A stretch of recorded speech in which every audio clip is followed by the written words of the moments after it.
welcome back to Final Fantasy XVI. Today we are doing the Harpocrates. Let's begin. Good day. Or is it night? It can be hard to tell sometimes from where I sit. What subject shall we consider today? Alrighty, what do you have for me?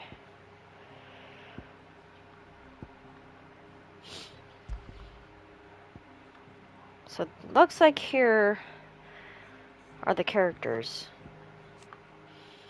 Clive Rossfield, the main protagonist. An Imperial bearer turned deserter. He returns to the ruins of Phoenix Gate, where his father and brother died 13 years before, and learns that he is indeed the dominant of Ifrit, the one who took his brother's life. Anxious to atone for his crimes and filled with righteous anger after witnessing the massacre at Eastpool, he pledges himself to Cid's cause to free all of Valisthea from its bonds, not only those between bearer and master, but those between man and Mother Crystal.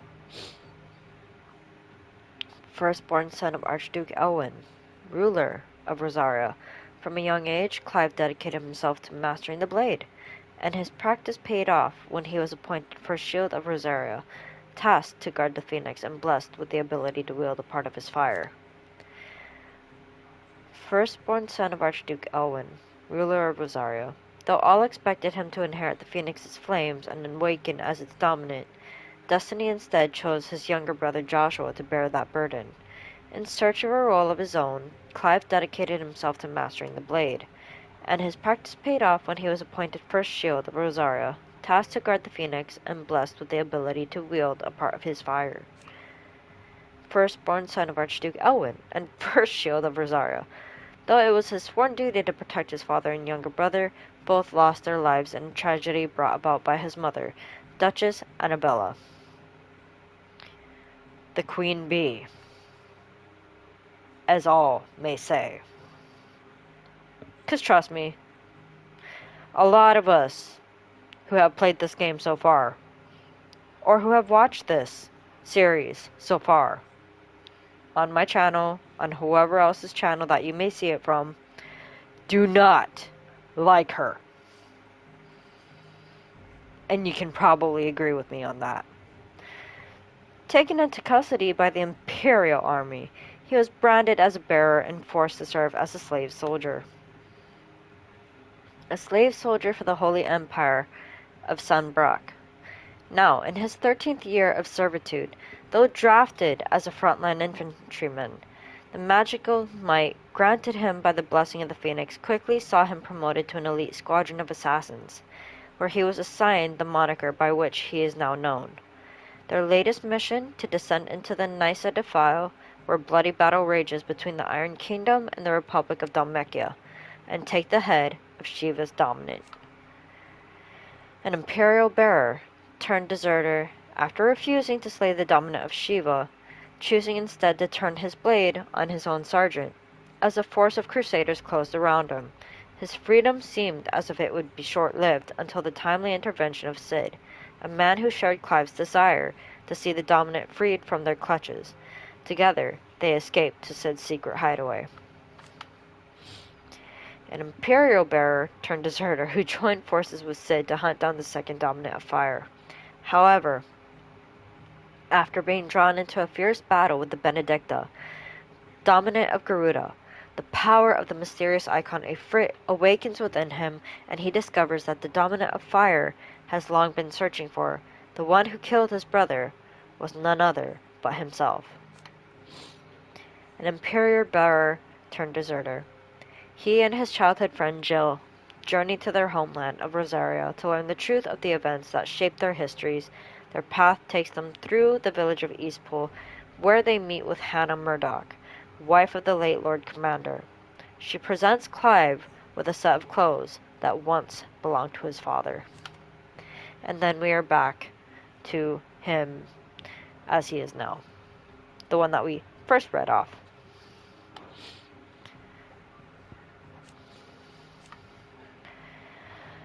Joshua Rossfield, second son of the Archduke of Rosario.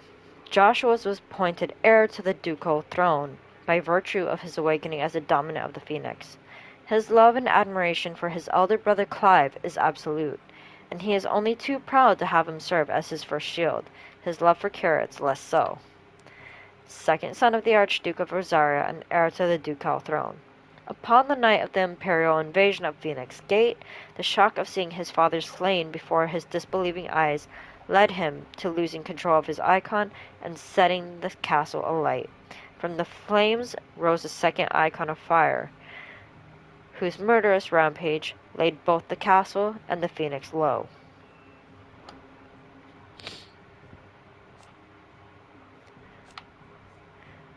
Born a princess of the Northern Territories, Jill was made a ward of Rosaria after her homeland's incessant raids were quelled by the duchy.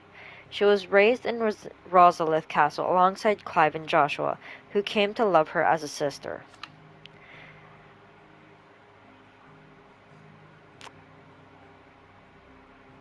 When she waved the brothers farewell on the day that they departed for Phoenix Gate, little did she know of the misfortune that awaited both them and herself. Dominant of Shiva, and Clive's childhood friend.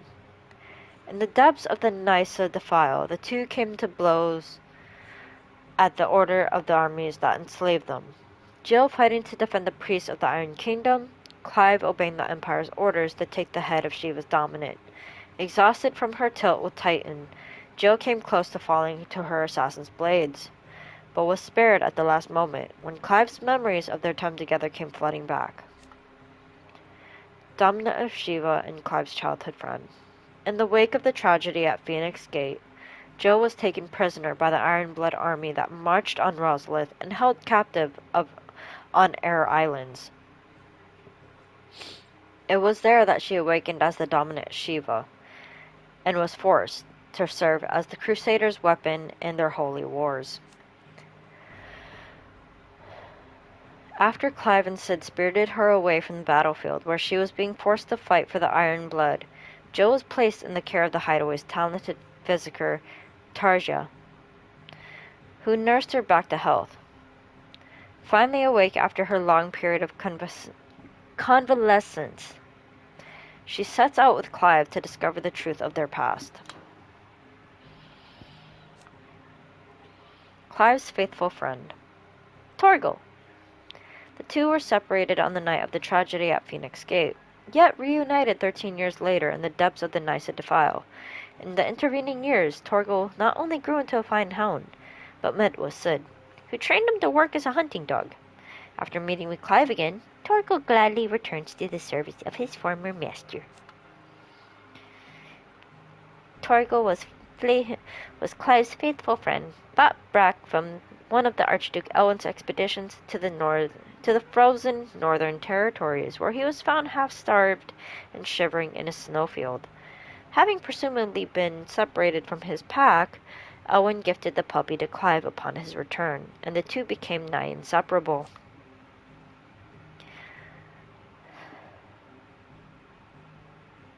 Until the tragic events at Phoenix Gate tore them apart. Clive's faithful friend that has now fully grown. After the tragic events at Phoenix Gate, Clive believed that Torgal was lost to him forever.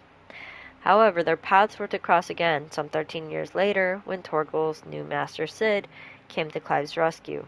In the depths of the Nysa defile, despite their long years apart, the two knew each other as if not a single day had passed their separation.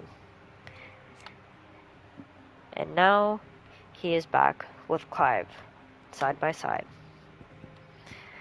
Ambrosia, a fine steed, born in the stables of Rosalith Castle, a beautiful white chocobo, if I may say.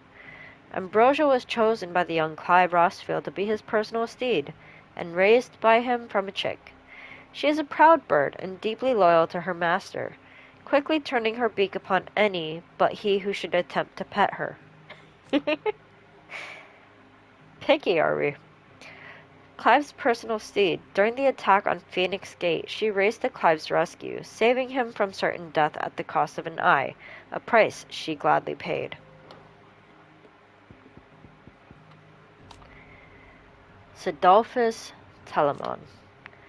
Cornered by a battalion of Iron Kingdom crusaders in the depths of the Nysa defile, Clive thought his end was nigh, until Cid appeared and spirited him and Joe away to his secret hideaway in the Deadlands.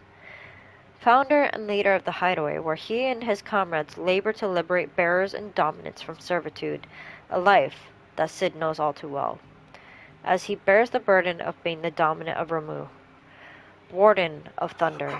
No longer does he fight for any one nation, but for all the peoples of Valisthea. Leader of the hideaway and dominant of Ramu, Warden of Thunder. Born in a land beyond the Twins, Cid journeyed to Valisthea as a sword for hire. It was here that he entered the service of Woloed, awakened as a dominant, and was finally elevated to Lord Commander of the Royal Army. However, he was soon to abandon his post, and Benedicta, that he might instead create a world where bearers and dominants can die on their own terms. Leader of the hideaway and dominant of Ramu, Warden of Thunder. In his quest to create a world where bearers and dominants can die on their own terms, he unearthed a shocking truth, that the mother crystals were the cause of the all-consuming blight. He makes plans to see the mother's fall, that Valisthea and her people might be saved. Benna, also known as Benedicta Hartman, commander of the Kingdom of Woloed's elite intelligencers, who sits by her liege's side at the highest tables of state, most recently in their negotiations with the Dalmex at Sunertra stronghold. But Barnabas is not the only one with whom she shares a special bond. Benedicta also has eyes and ambitions for Hugo Kupka, commander of the Kingdom of Woloed's elite intelligencers and true scholar of the blade, who leads her loyal minions from the front. After attending the negotiations with the Dalmex at the Zunertra stronghold, where she crushed the hopes of the Republican army while encouraging those of Hugo Kupka, she parted company with her liege lord in order to lead a secret incursion into imperial territory. Commander of the Kingdom of Woloed's elite intelligencers and dominant of Garuda, the Warden of Wind. While her dalliances with Hugo Kupka would appear to be naught but a ruse guided by the hand of the King Barnabas, her love for her former Lord Commander Cid was deep and true, and left an equally abyssal hole in her heart when he fled Woloed. After Clive took her power at Caer Norvent, and the keep was set to fire, she and her comrades were forced into making a hurried retreat, only to be set upon by bandits. What was left of Benedicta's power ran amok, summoning forth the raging whirlwind within which she was at last to lose her life at the hands of Clyde Rossfield and his icon, Ifrit.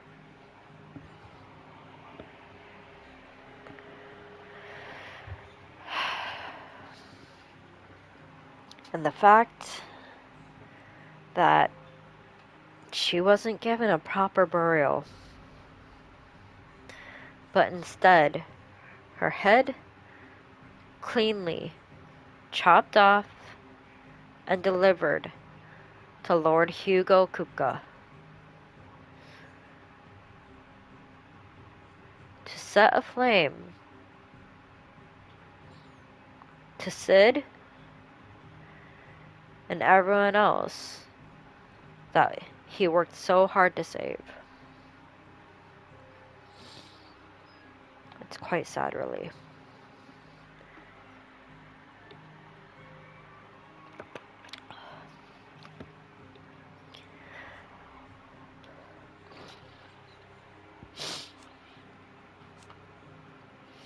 Kupka's awakening as the dominant of the Icon Titan thrust him to the forefront of Dalmekian politics, winning him influence over both the Republic's armies and its policy making, as well as a personal fortune. He has little love for his country, taking advantage of his position to benefit himself and himself alone. His love for Benedicta Harman, however, was absolute, and he would gladly betray his ever ally just to be with her.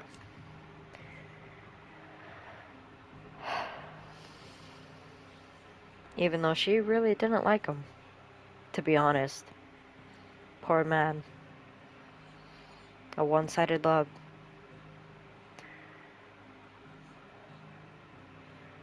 Thrusted to the forefront of Dalmatian politics, winning him influence over both the Republic's armies and its policies making.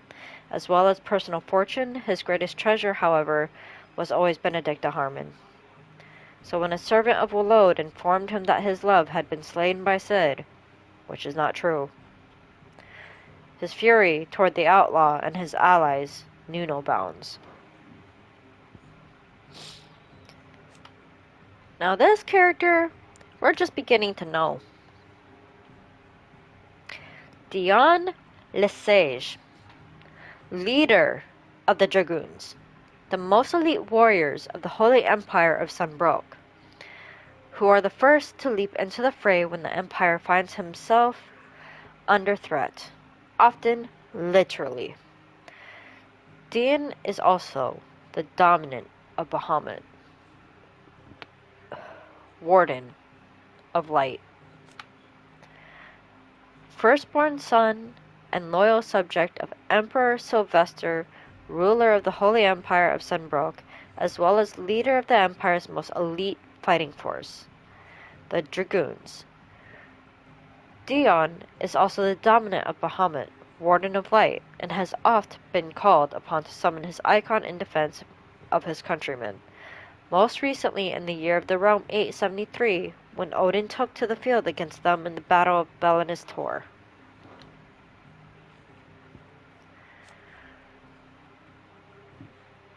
Who is this? None other than Royal Knight Lord Commander of the Kingdom of Woloed's armies. Accompanied his liege to Fort Zernitra in the Republic of Dalmatia to negotiate the provision of reinforcements from the Royal Order of Knights.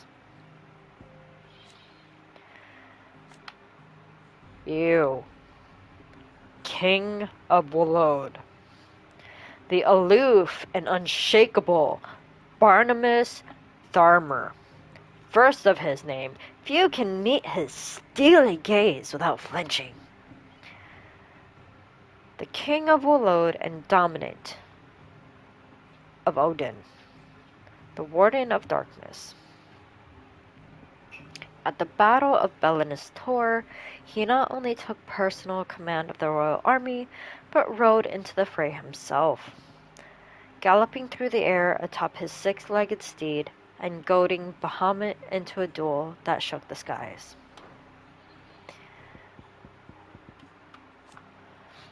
Then you have Otto, chief steward of Cid's hideaway, who manages the day-to-day running of their operation in his friend's stead. Cid often being taken far and away by his bear-liberating activities. Even when Cid is at home, he prefers to leave such busy work to Otto, much to the hard-pressed purser's indignation. Cid's faithful scout, Gav, the ever-agreeable fellow, volunteered to follow after the dominant that Clive had long been hunting, only to find himself being hunted in turn by the Imperials as luck would have it. Clive arrived in the nick of time to save his life, forging an unbreakable bond between them.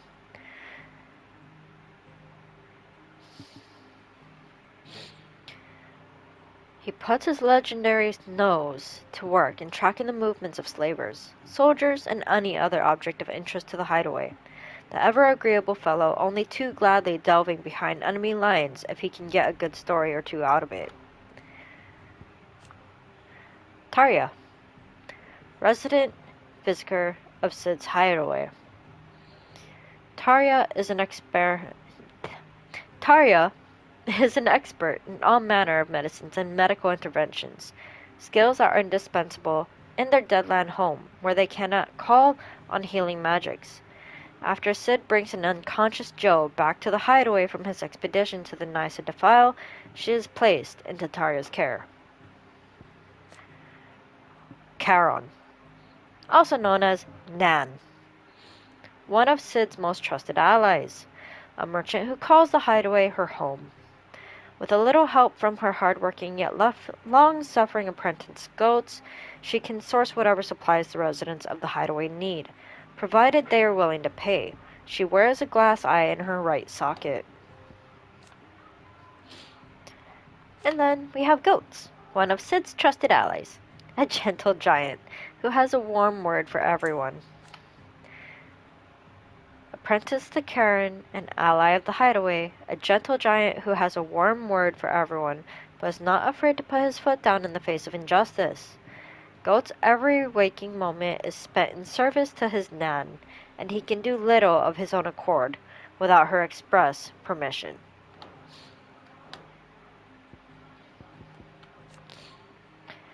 Sir Blackthorn, resident blacksmith of Sid's hideaway, a sullen and secretive sort, who prefers to drown his woes in drink than to share.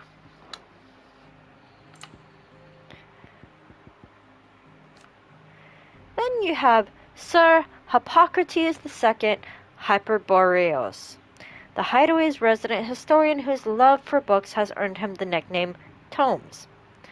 Harpocrates traveled to Valisthea as a youth, seeking to unearth the secrets of this land of legend, and over the years has developed a deep knowledge of Valisthean geography, history, religion, and folklore.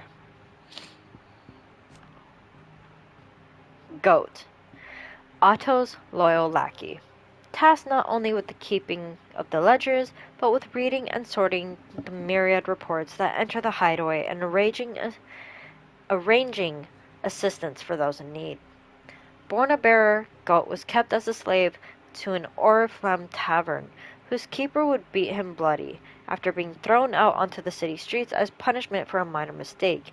It was his fortune to be found by Otto, who took him back to the hideaway. Sir Kenneth, chief cook at Sid's hideaway, the cook and main man of the Fat Chocobo. Though the range and quantity of hidden ingredients on offer in their hidden deadland home is limited at best, Kenneth finds opportunity in adversity, concocting toothsome fare from whatever happens to be at hand.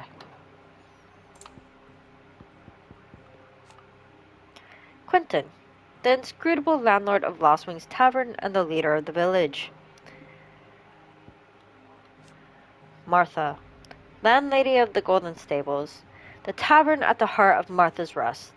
She is also a friend of Sid's cause, keeping the hideaways supplied with both victuals and information on developments in Western Storm, a second string to her business that she strives to keep secret from the Imperial authorities. Bernard, as they like to say. A carpenter who resides at Martha's Rest, whose speed and skill, together with the surrounding marsh water's deleterious effects on the planks and piles of the village's many bridges, keep his services in high demand. Lady Isabel, proprietress of the Vale, Northreach's foremost house of ill repute, and one of Sid's trusted collaborators. Isabel is much admired by the populace for her elegance and refinement, qualities that have earned her the title the Dame. The ally of Sid's cause who makes her home in Northreach, that it was she who informed the hideaway of the redeployment of the Sandbraquois legions following their chastening by Wallode at Belinus Tor, and it is she who will secure Clive's passage through the Northreach checkpoint.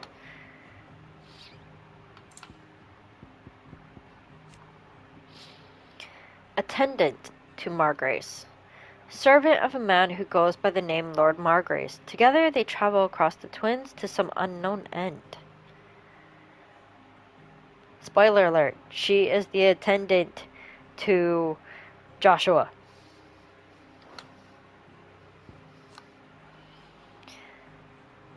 Elwyn Rossfield,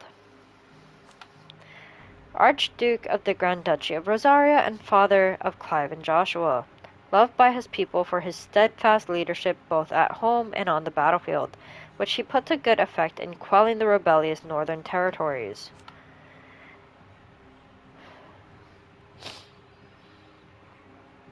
Elwyn was born before his father. The previous dominant of the Phoenix passed away, so he did not inherit the Icon's powers. Instead, he devoted himself to the study of swordcraft and statesmanship, that he might lead his country from the front, which he did to wide acclaim in leading his armies and quelling the rebellious northern territories. Elwyn's reign ended when he was beheaded by servants of the Holy Empire of Sembroke in their ignoble attack on the Phoenix Gate. Known not only for his inspiring leadership and skill with a blade, but his disapproval of the mistreatment of bearers, his legacy lives on in all those who oppose imperial rule in what remains of Roseiryu.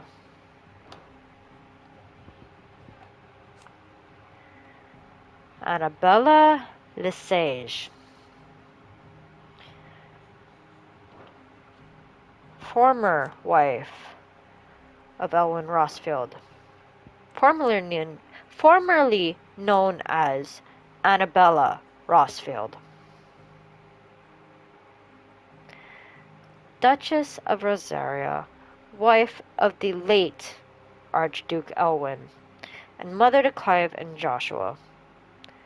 While she adores her younger son, she treats Clive and Jill with naught but thinly veiled contempt. The Queen Bee. The capital B. Must I go on? It was not only her beauty, but her connection to a bloodline that produced many previous dominants of the Phoenix that led her to being proposed as a bride for the young Archduke. Indeed, the two are cousins.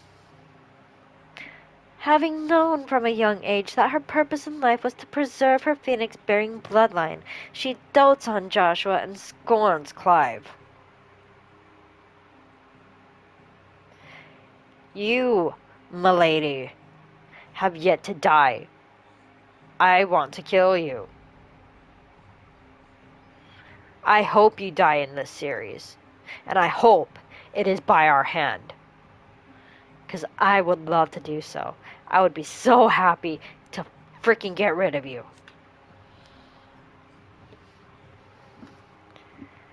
It was ever her purpose in life to preserve her Phoenix-bearing bloodline, for which reason she betrayed her husband, the late Archduke Elwyn Rossfield, that she might enter in league with a force she judged the mightier, the Holy Empire of Sembroke. It was Annabella's treachery that led to the disaster at Phoenix Gate.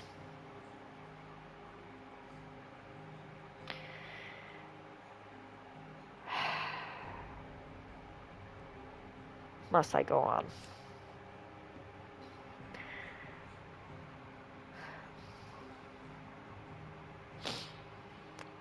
Now she rules over Rosaria with a vicereine of the imperial province, which she rules with a cruelty and contempt for the base-born that was unknown in Archduke Elwyn's day. I hate you. I want to kill you. I hope you die, Queen Bee.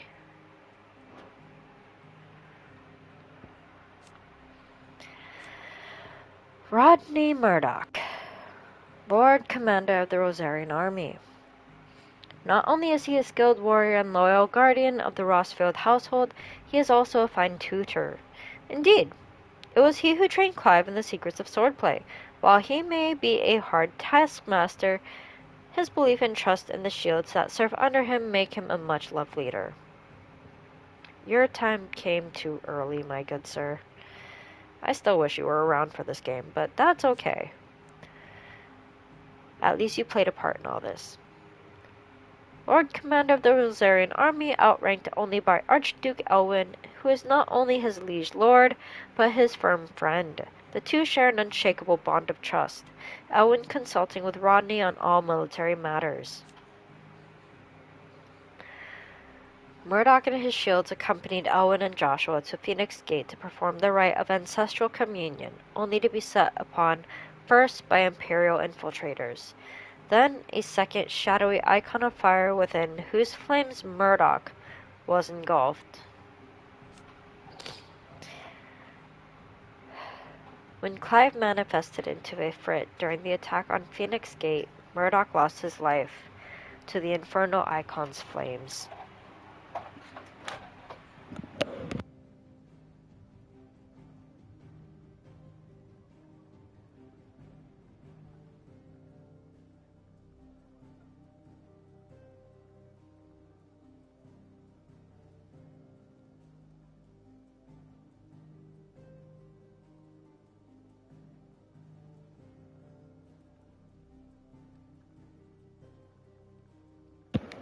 Just a moment.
I know I do. But anyways, back to this. Hannah Murdoch, wife of Rodney Murdoch, Lord Commander of the Rosarian army. Since her marriage, she has resided in the Murdoch Manor in Eastpool, remaining there even after her husband's death at Phoenix Gate. She gladly welcomes Clive and Jo into her home, going so far as to give Clive a set of clothes that once belonged to his father, a reminder of happier times that she would rather lived on a molded that she would rather lived on than molded in a closet.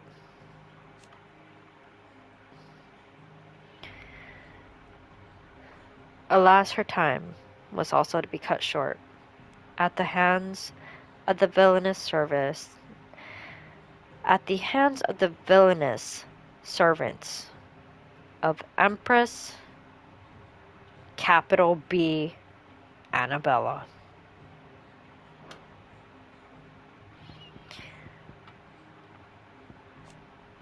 Sir Wade, a loyal shield of Rosaria, chosen by Lord Commander Rodney Murdoch to accompany Clive on his expedition to Stillwind.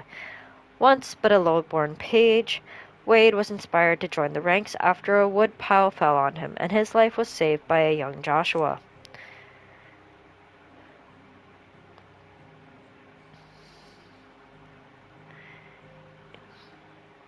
Accompanying Clive on his expedition to Stillwind, though he did all he could to return the favor that he owed to Joshua for saving his life as a boy during the attack on Phoenix Gate, Wade was to meet the same fate as the prince.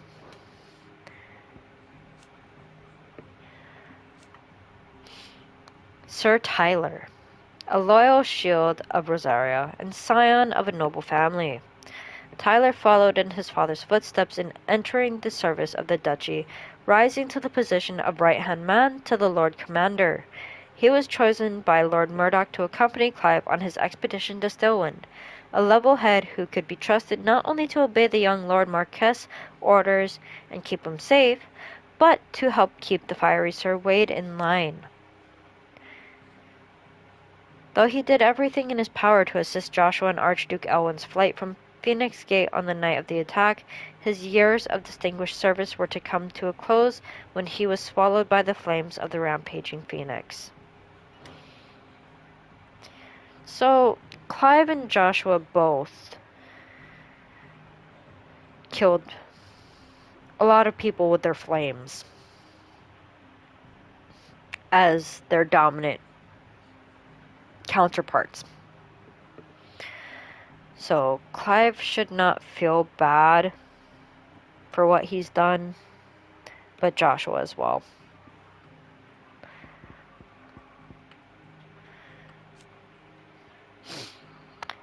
Sylvester Le Sage, Emperor of the Holy Empire of Sembrook, who won his throne at least partly by virtue of his son Dion having awakened as the dominant of Bahamut. The High Cardinal, first and foremost of the 5 cardinals who make up the Council of Elders, second only to the Holy Emperor and the imperial government. It is his role to lead the council in governing Sembrook in the emperor's stead, and providing the latter does not overrule his decisions, his authority is absolute.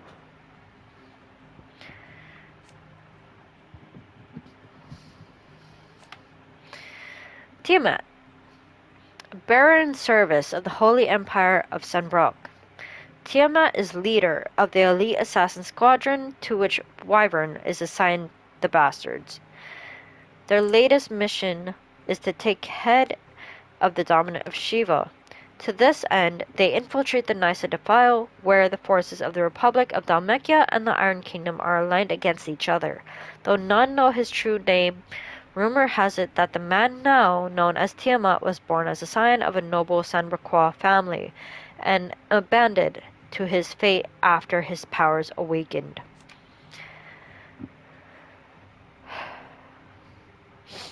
Or the man who now bears the name is the leader of the Bastards, a squadron of elite assassins. It was on a mission to take the head of Shiva's dominant in the Nysa Defile that his subordinate Wyvern, real name Clive Rossfield, turned upon him and cut him down.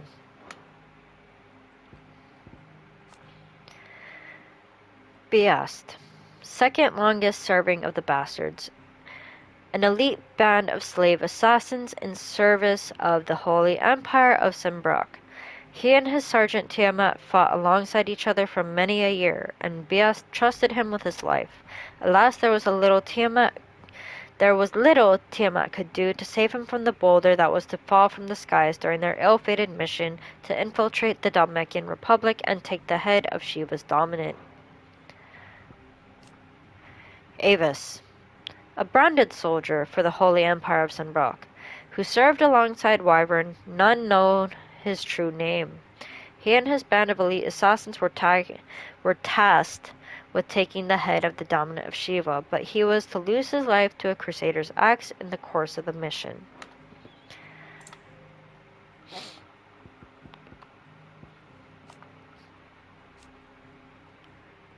The dominant of fire. The Hooded Man, a mysterious figure who was first seen amid the chaos of the imperial invasion of Phoenix Gate. Immediately before the appearance of the second icon of fire, the very icon that slew the heir to the ducal throne, Clive believes this man to be the dominant who murdered his brother and has sworn to take his revenge. A mysterious man that many believe to be a dominant of fire, rarely seen without his heavy robe nor his loyal attendant. The two journey together far and wide across the realm to an unknown end. Clive first saw him at Phoenix Gate on the night of the Imperial invasion, and for years believed him to be the dominant of the icon that killed his brother, but to Clive's eternal chagrin, he has proved otherwise.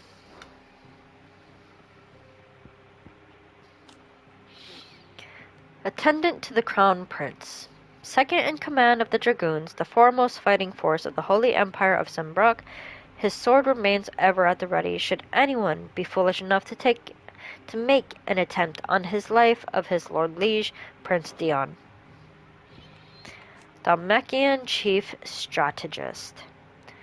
chief strategist and former field marshal of the Dalmatian Republic. While there was a time he took personal command of his troops, Hugo Kupka's rise to prominence led to his being recalled from the battlefield by reason of his advancing age, for which he bears the vainglorious dominant a deep-seated grudge. Republican Prime Minister. Leader of the Dalmatian Parliament and eldest and most experienced of its members, those elected by the states of the Republic, plus the dominant of Titan who serves as an official advisor, alas, Hugo Kupka does not take kindly to his advice being ignored. Garolf, second in command of Wallode's royal intelligencers, serving under Benedicta Harman, killed by footpads while attempting to evacuate the stricken Benedicta from the collapsing Caernarvent, with whom he shares a deep bond of trust. I'm sorry for your loss. Moss the Chronicler, far-fabled scholar of Valisteian history and legend. Even to this day, much of the surviving knowledge of the distant antiquity of the twins issues from his quill. In his later years, his writings attracted fierce criticism from certain scholarly circles, which resulted in him removing himself from public life.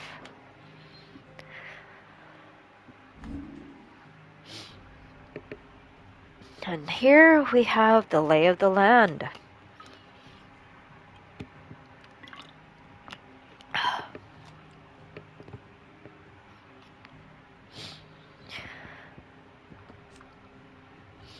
Valisthea, a realm comprising the twin continents of storm and ash, over which the mother crystals stand timeless vigil. At the foot of each, great cities have risen up over the eons and around them. Powerful nations, though the land has been blessed with the light of magic since time immemorial. There we go. God, my English, sorry.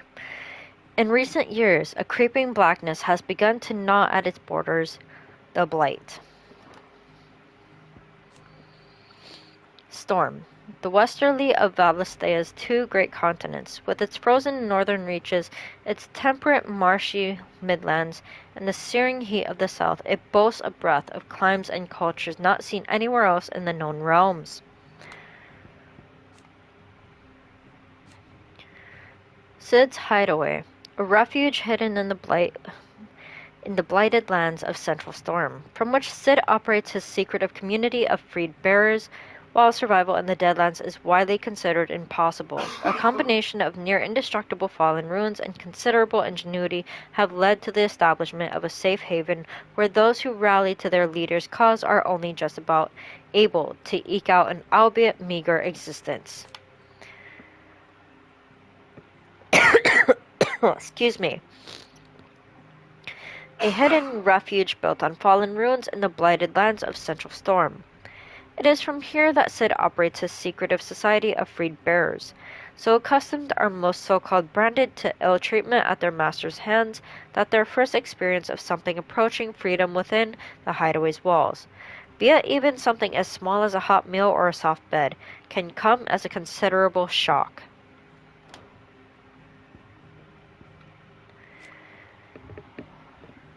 Imperial Province of Roseiryu. The lands comprising the western reaches of the continent of Storm. Oh wait, wrong one. Okay, there we go. The Grand Duchy of Roseiryu. A nation occupying the western reaches of the continent of Storm, with Rosalith as its capital.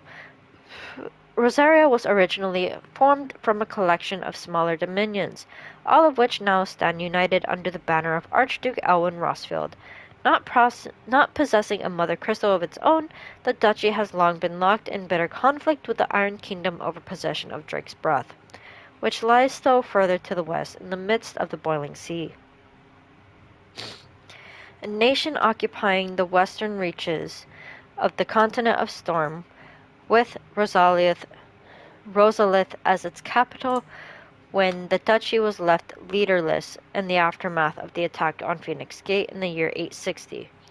The Iron Bloods seized the opportunity to attack the capital. Their campaign did not last long. However, as the Holy Empire of Sembrook soon returned in full force to stake its own claim, leaving the once proud duchy no choice but to submit and become an imperial vassal state. The lands comprising the western reaches of the continent of Storm, formerly known as the Grand Duchy of Rosaria, it became an imperial province after an annexation by the Holy Empire of Sembrook in the year 861. Capital B, Annabella Lesage, once Duchess of Rosaria and now Empress of Sembrook, was granted stewardship of her former home and the title of Vicereine, a role she embraced with sadistic relish, enacting a regime of crippling taxation and constant surveillance, along with renewed persecution of the bearer population.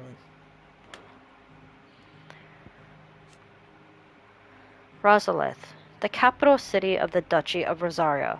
Rosalith Castle, seat of the Archduke, stands at the heart of the storied settlement, whose marketplaces teem with activity.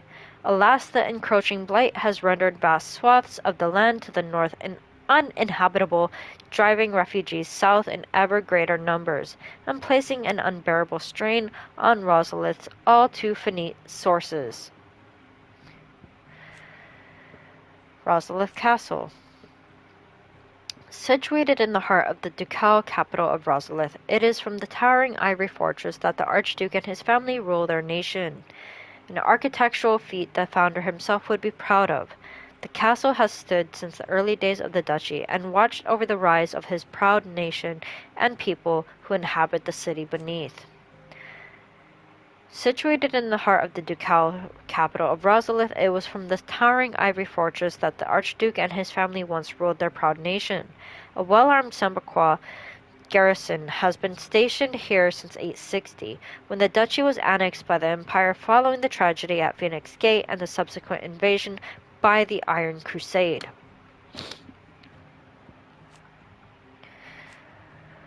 Phoenix Gate, a walled keep situated near Rosaria's northwestern border. It was originally constructed to serve as an outpost in the wars against the Northern Territories, but its true significance lies deep within the ruins atop which the stronghold stands. Here, in an ancient chamber accessible only to the dominant of fire, is held the rite of ancestral communion, an important ritual in which it is believed that the phoenix can hear the words of the duchy's forebears. The remains of the fortress destroyed in the year 860 on what came to be known as the Night of Flames, the castle's invasion by Sembroquois saboteurs, and the battle between the two icons of fire that arose in its wake. The earth is still riddled with fissures and tears, testament to the ferocity of the fight that unfolded here. The gate itself was buried beneath piles of soot-stained rubble, and with it Rosaria's pride, falling as the duchy did to the empire not long afterward. The remains of the fortress destroyed in the year 860 on what came to be known as the Night of Flames, the castle's invasion by Sembroquois assassins, and the battle between the two icons of fire that arose in its wake. Ancient ruins lie beneath, and are reached by means of an underground pathway. Prior to Rosario becoming an imperial province, the gate was of great importance to the people of the duchy, being the site of the rite of ancestral communion. The Apothecary, a place of worship located in the depths of Phoenix Gate, an ancient stronghold on the northwestern border of the formerly Duchy of Rosario. A large mural dominates the sacred chamber, where the rite of ancestral communion, a ceremony carried out by the duchy's dominant prior to the marching into battle, was once performed. The Ducal Army. The loyal soldiery of the Duchy of Rosario, they serve under the standing army's Lord Commander, whose task it is to enact the will of their sovereign, the Archduke. Those who show sufficient aptitude or who are blessed with sufficient nobility of birth are made shields, personal retainers to the Archduke himself. House Rosfield. The highest of the noble houses of Rosaria, the dominant of the Phoenix is always born into the Rosfield line, and so it is always a Rosfield who sits upon the ducal throne.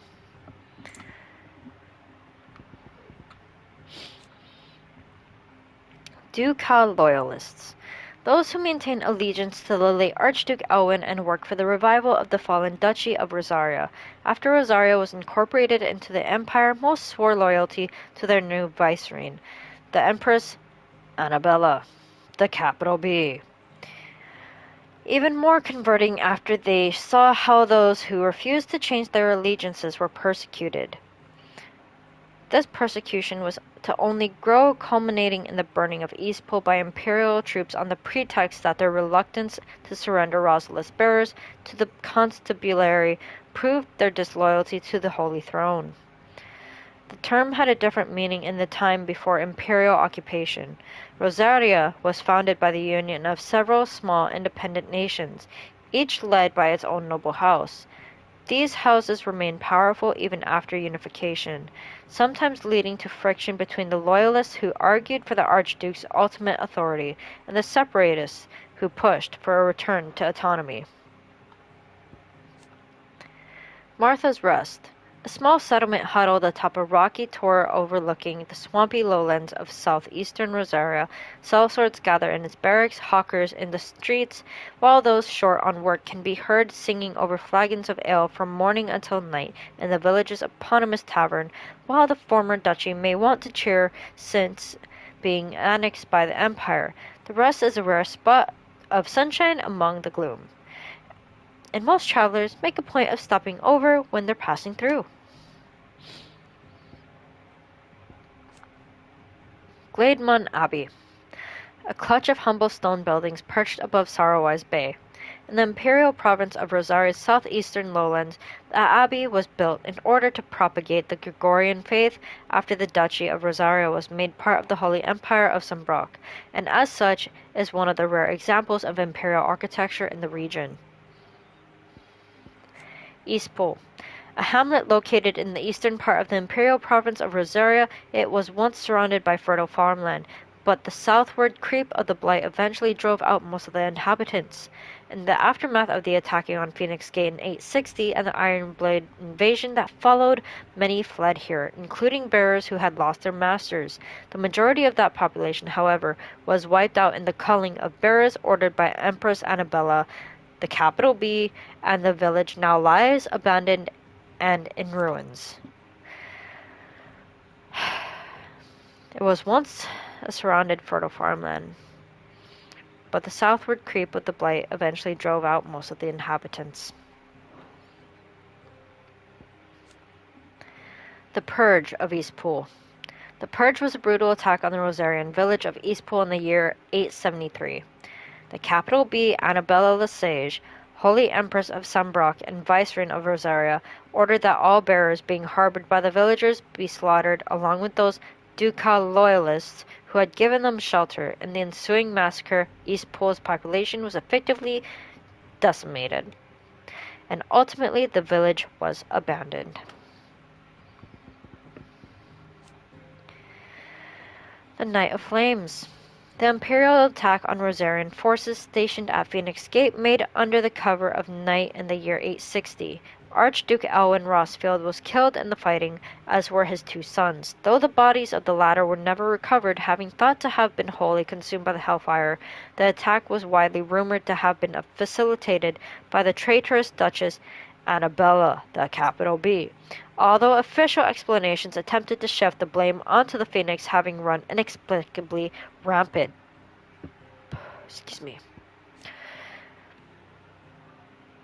The territorialization of Rosaria in the year 861, taking advantage of the discord arising from Rosaria's internal woes in the wake of the Night of Flames. The Iron Blood launched an attack that inflicted devastating losses on an already crippled nation, robbing it of what little power remained.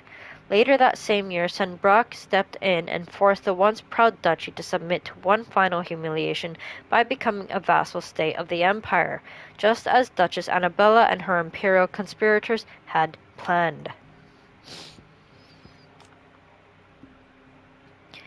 Stillwind Marsh, an area of swampland that stretches northeast from Rosalith Castle. The odd village could once be found here, but nothing to compare to the lively settlements that lined the main roads of the realm. And with the encroachment of the blight and the creatures driven before it, even these scant settlements were soon deserted. An area of the marshlands in the eastern part of the imperial province of Roseiryu, just south of Martha's Rest, the Three Reeds. Numerous shacks and hovels dotted about the swamps suggest that the area was once at least sparsely populated. However, now most lie broken and abandoned, their owners having fled for more habitable climes once the waters began to rise. And sorry, the other one was the Stillwind Marsh, but, kind of trying to get through these as quickly as I can. The Holy Empire of Simbrock, a nation occupying the northeastern reaches of the continent of Storm, the great city of Oriflame as its capital. Simbrock is the realm's largest theocracy and home to the Mother Crystal's Drake's Head. Under the rule of the Holy Emperor, the people of Simbrock enjoy a life of plenty thanks to the crystal's blessing, which they believe to be a gift from the goddess Grieger herself. A nation occupying the northeastern reaches of the continent of the Storm, Simbrock is home to the Mother Crystal known as Drake's Head, at whose foot stands the holy capital of Oriflame. The Empire has been at war with the Kingdom of Wallode, situated just across the Strait of Altha, ever since the Battle of the Twin Realms in 865, and judging by their clash at Belenus Tor in 873, neither side shows any sign of backing down. A nation occupying the northeastern reaches of the continent of Storm, the great city of Oriflame as its capital, political power in the Empire technically resides with the five cardinals, but even they are bound to the whims of the Holy Emperor and those matters of state in which he takes interest. In the year 860, at Emperor Sylvester's behest, the cardinals agree upon a plan to liberate Rosaria from the marauding forces of the Iron Kingdom, after which the duchy had little choice but to bend the knee and become an imperial province. A nation occupying the northeastern reaches of the continent of Storm with the great city of Oriflame as its capital, Simbrock is the realm's largest theocracy and home to the Mother Crystal Drake's Head. The empire is ruled by the Holy Emperor, the one true goddess made flesh, according to the Gregorian faith, who is served unquestioningly by the sworn knights of the Blessed Dragon, known more commonly as the Dragoons.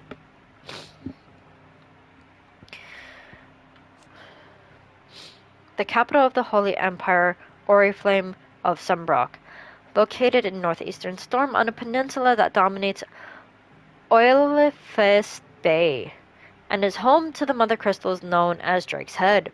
All the Empire's major institutions are located here, including Whiteworm Castle, seat of the Holy Emperor and meeting place of the Cardinals.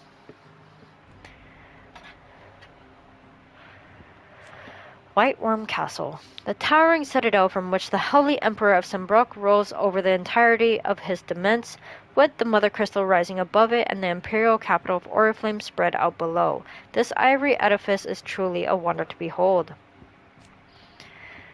Drake's Head, a Mother Crystal situated on the Sea of Grace in northern Simbrock, Drake's Head towers over the holy capital of Oriflame. Its mighty form a testament to the power and permanence of the Empire. However, mysterious aether floods and the specter of the ever-encroaching blight have led some in power to call that permanence into question. An imperial stronghold located at the southern fringes of Sembroquois, Cairnorvant territory, far from its capital of Oriflame. It occupies a key strategic position adjacent to the Crystal Belt, and is suitably formidably fortified as a result. Within its walls there are living quarters, a church, a jail, and sufficient storehouses to see the occupants through a lengthy siege. The Imperial Army. The assembled forces of the Holy Empire of Simbrock, while officially under the command of the Cardinals, it is Holy Emperor Sylvester XVI whom the legions truly serve. On the battlefield, the dragoons, peerless lancers renowned throughout the realm, are the Empire's keenest weapon, descending from the skies to sow terror and disarray among their hapless foes. The Bastards. A unit of trained assassins deployed to Nysa defiled deep within the Dalmacian territory and tasked with the elimination of an enemy dominant.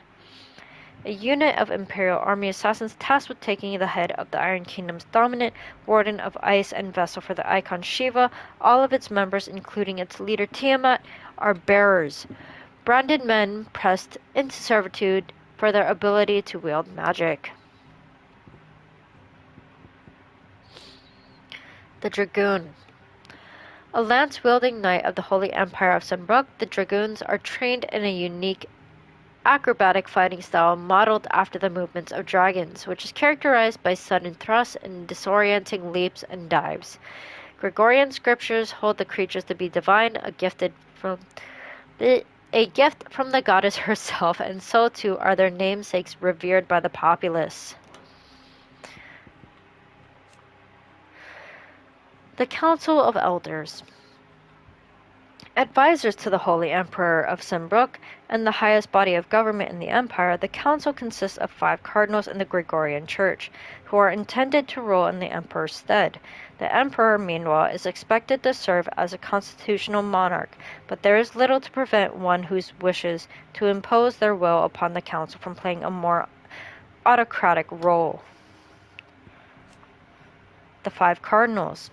The senior statesmen that make up the highest office of government in Sunbrook after the emperor himself, the Council of Elders. The council is comprised of the High Cardinal, representative of Central Sunbrook and the Holy Capital Oriflame, and the 4 cardinals who administer the outer provinces, the northern, southern, eastern, and western seas. The Vice-Regency. After the incorporation of Roseiryu into the empire, Emperor Sylvester elected not to rule the new province directly, but to make of its vice-regency with Rosalith as its provincial capital. Lostwing.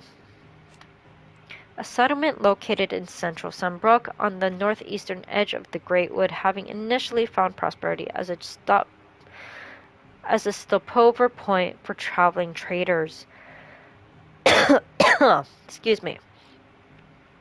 It fell from favor when newer, better roads bypassed it and eventually fell off the map entirely. The village is built both in and around fallen ruins that the people of Lostwing claim was once called an airship.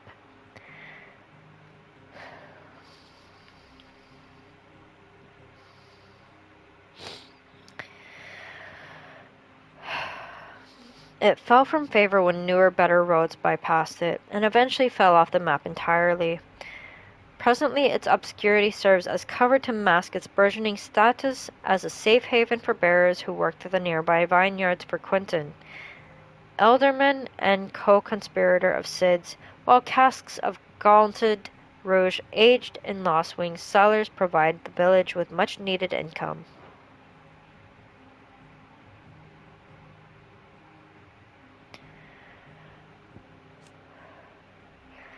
The Hangman.